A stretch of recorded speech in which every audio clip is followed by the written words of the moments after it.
What's up guys, Chris Allen here. Thought I'd take you through a bicep and tricep workout that I happen to be doing on a Saturday morning. And so yes, I do have a bad head. Woke up, figured I'd start doing the workout. Unfortunately, the battery for my mic died, so the audio's off a bit. Just excuse me. So first of all, I thought I'd talk about the anatomy of the biceps and triceps, and then get into the actual exercise selection as well as the exercise sequence. So first of all, I'll be most likely overlaying my face right now with an image from this, the anatomy coloring book, which I've done in the past, or if I find a really good picture on the internet that I can put over. So to start with, the bicep. As you can see from the image I've got over my face right now, the bicep is what's called a biarticulate muscle, meaning it crosses two joints. It crosses both the elbow and it actually originates up here on the top of your shoulder. So the bicep has three primary functions that it does. The first function is it goes and basically, if you extend your arm out, it will take your hand from a position of as far away as possible from your shoulder to as close as possible to your shoulder. So that's the first function of it, elbow flexion. Function number two is supination, which is where you take your hand where your palm is down and you twist it up. You can actually verify this yourself by grabbing your bicep and just moving your hand back and forth, and you'll feel your bicep contracting. So number two for the bicep, it supinates or turns over your hand from a palms down to a palms up. The third function, as I noted earlier, is that the bicep tendon originates up on the shoulder. Maybe in the occipital groove, maybe I'm just naming a fancy word, but it starts up here, which means your bicep contributes to raising your arm up in this motion. Not a prime mover, but it does help a little bit. So we should take that into consideration when designing a bicep workout. Now the triceps, opposite side of the arm, also a biarticulate joint. However, unlike the biceps, the triceps, the tri meaning three, is a three-headed muscle group where the bicep is a two-headed muscle group. Two of the heads of the bicep originate here on the femur and then cross over the elbow on the radius or ulna and perform elbow extension, in other words, arm going out. But as you see from the image, the tricep long head actually attaches onto the scapula, which means it's involved in a little more things. So main function of the tricep, kind of opposite of the bicep, it takes your hand from a position really close to your shoulder and extends it out away. That's the main function of the tricep. You might be thinking if the bicep does supination, the tricep would then do the opposite motion, pronation. It doesn't, that's a muscle in your forearm that does that. Second function of the bicep, as we said earlier, the long head actually attaches onto the scapula. This means it actually participates in moving your arm back behind your back, so to speak. Not necessarily the biggest mover of it, but you should take it into consideration, knowing that part of the function of the triceps is to move your arm behind your body.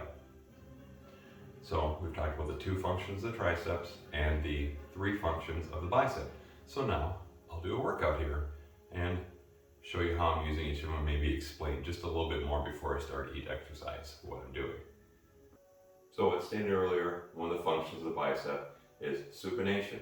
So for my first exercise, I'm going to do supinating dumbbell curls. Let me give you a brief example here before I go. Just using the power block with nothing in it. Now, I'm actually going to hold the power block offset so that it will actually be pulling slightly this way. So as I do the motion, it's actually more resistance on the downward side than if I did it this way, in which case it wants to spin that way already. So by moving my hand as far as I can to the outside edge, I put slightly more weight and it's offset balanced here. So now I'll do the set. And then I'll go right into a tricep movement. And I'm going to do each exercise till roughly the point where I think I can get one more rep, and then I'll stop there.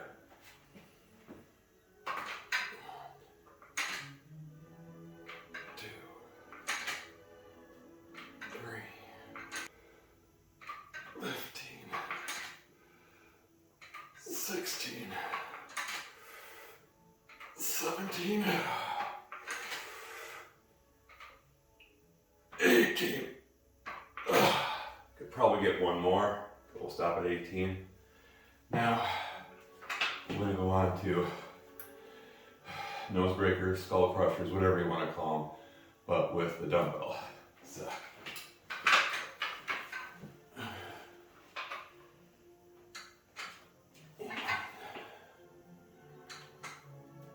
2,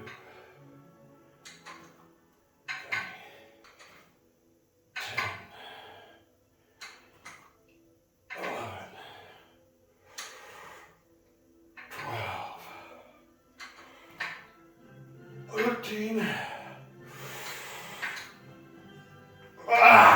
14. Kind of had to cheat a bit there and turn it into a chest press. So I'll put down 14 for my reps, but I'll notate that I was not going to get rep 15. Now earlier I mentioned that the bicep crosses over the shoulder joint. So for our next bicep exercise, we're going to actually do a movement that will incorporate just a little bit of that so the bicep is already contracted before we even start. I'm going to be doing a spider curl off the end of my back extension here, but you could also do this off of a preacher curl or just bending over. But here's the key component. Instead of letting my arms just hang straight down, I move them forward just a little bit so the bicep is already engaged and contracting. And then I begin my curl, and I keep my arms forward throughout the entire motion. So a spider curl, but push your arms forward so at the bottom you're actually still contracting your bicep to keep your arms out in front of your body. For the triceps, it's, as you recall, part of the function of the long head will be involved retracting your arm behind your body. I'm going to do kneeling pushdowns, but at the bottom, I'm going to hold for a second back here so that my triceps are not only involved in the elbow extension movement, but also keeping my arms behind my body. And I'm holding for about a second to get a nice good contraction here.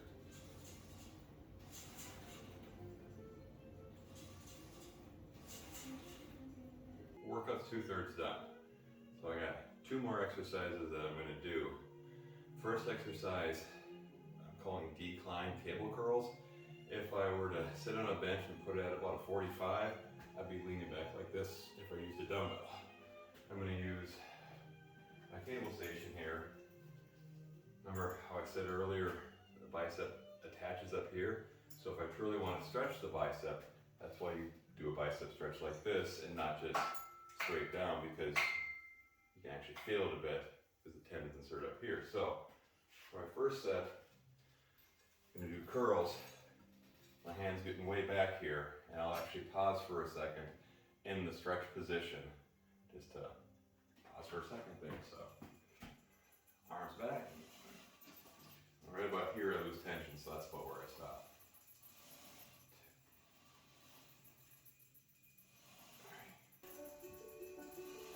16, 17, 18.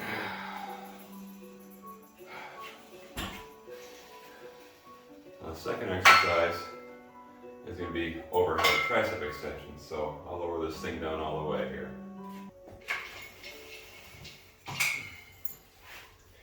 And since you recall earlier, the long head of the tricep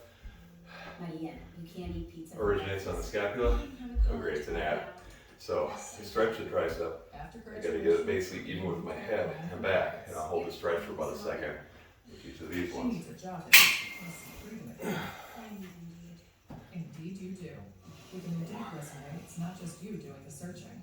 Your skills and experience can also be found by employers ready to hire. State Farm has options like insuring your home and life with great rates on both. Nice. Hey, can I buy you a protein shake? Surprisingly great rates. Like a good neighbor, State Farm. Call or Call it there. Now we need to have a way to measure progress. We could go just by feel, by burn, by the pump, and those can be used as proxies to tell us what muscle is working. But it kind of is only points you in a direction. You could use a tape measure, since I did an arm workout here, and simply, are my arms getting big over time? But realistically, even if your arms are growing at a rate of say 1/8 of an inch a month, which would be 1.5 inches over the course of a year, you're gonna have a very tough time noticing 1/8 of an inch of muscular growth in your arm in a month, even if you did that, simply because how tight or loose you happen to use the tape measure could easily throw off your measurement by 1/4 inch either way, and where exactly you measured it on the muscle belly. Because there'll be a point of the circumference of your arm that will be greater than the others, and if you're say 1/2 inch above or below that, you could erroneously believe your arms are growing when all you did was simply measure the best point to measure to get width. So what I use is, I've got my training journal here, so I can go back over my current micro or mesocycle and see how much weight I was curling. If I'm curling, say, let's just make it sound ridiculous, 50-pound dumbbells in each hand, and on week 1, I got 14 reps. And then at the end of week 8, I see that I'm using 55-pound dumbbells and I'm doing them for 17 reps. Well, not only did I add 5 pounds to the dumbbell, but I added 3 total reps. If I continue to do that, I've got a very good reason to believe that as I'm getting stronger, both in absolute weight and in repetitions, that my arms should be responding by growing bigger. And even if they're not growing bigger, I'm simply getting better at doing the exercise. But generally speaking, the bigger the cross-sectional area of the muscle, the more force you're able to produce. So in my example of a 50-pound dumbbell for 14 reps and 8 weeks later using a 55-pound dumbbell for 17, perhaps unrealistic, but that should lead to muscular growth. So as long as I'm recording my sets, reps, weight, I can see if I'm making progress. Am I gradually adding a little bit of weight or doing an extra rep week over week? And should I reach a point where I notice I didn't see a gain, I'm stuck, or even worse, I'm regressing, instead of 14 reps, I got 13, and a week later I got 12, I can pretty much tell myself I'm overreaching, I'm doing a little too much, I need to back off and take a deload. All right, that was my arm workout. It consisted of a total of 6 sets for biceps, 6 sets for triceps. To recap, the point of it was to work the muscle in all of its various functions. Since the bicep has 3 functions, elbow flexion, supination, and raising the arm up, I incorporated exercises that involved all of those to a degree. Since the tricep has 2 main functions, elbow extension as well as bringing the arm behind the body, I incorporated exercises that did that. I also tried to get a good stretch on my last exercise when I had a good pump. Reason being is there's some reason to believe from the literature that working a muscle in its lengthening position will contribute more to hypertrophy than working a muscle in its shortened position. If I remember to look it up, I'll put a link to any article on PubMed that actually describes this. And so when I'm doing my last exercises, which is a bicep curl with my arm behind, I'm getting a stretch and I'm holding it for a second. So when my arm is most pumped at the end of the workout, perhaps that contributes slightly to muscular growth. And same thing for the tricep. By doing my last exercise, an overhead extension with my arm overhead and holding it for a second, I'm stretching the pump muscle for a second on each exercise, and I'm working the muscle in its most lengthened position. There you go. That workout on its own would maybe be 20 or 25 minutes. So let me know what you think in the comments. Please, click the like, smash the subscribe, and right now there's some Geico ad playing, so maybe you can't hear me, but hey, this has been Chris. Thank you for watching. Have yourself a great week.